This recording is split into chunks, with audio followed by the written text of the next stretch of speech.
আমাদের পাশের একটা মাঠেই ক্রিকেট টুর্নামেন্ট ছিল আজকে। তো আমাদের সব দলবল ছেলে মিলে নিয়ে সবাই মিলে গেছিলাম ক্রিকেট টুর্নামেন্টে খেলতে। তো কিন্তু গেছিলাম অনেক রোদ গরম ছিল, দমে গরমও, কিন্তু ছেলেগুলো খেলছিল দেখে খুব ভালো লাগছিল। আর দর্শকও ছিল প্রচুর, এখানে খেলা দেখছিল আমাদের দর্শকগুলো। আর আমাদের প্রথম খেলায় ম্যান অফ দ্য ম্যাচ হয়েছিল প্রতীকদা। তো প্রতীকদা একটু ভাষণ দিচ্ছিল, তারপরে আমরা এখানে ঘর যাই।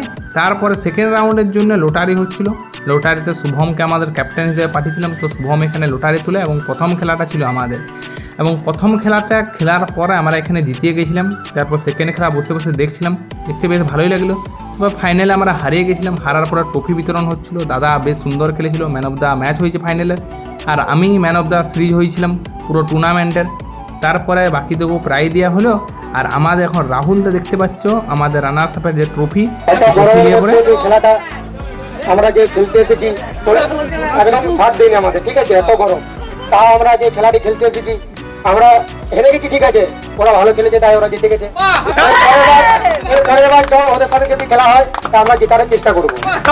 রাহুলদা খুব সুন্দর একটা বক্তৃতা দিল। তারপরে চ্যাম্পিয়নদেরকেও ট্রফি দেওয়ার পরে আমাদের ছেলেগুলো দেখছি এদিকে ট্রফিলে সেলিব্রেশন করছে। প্রতিটা তো এত খুশি যে মোনাকে কাঁধে নিয়েছিল। তারপরে আমরা ট্রফিলে ঘর যাচ্ছি। আর এইভাবেই ছিল আজকের এই সারা দিনটা। তো কেমন লাগলো অবশ্যই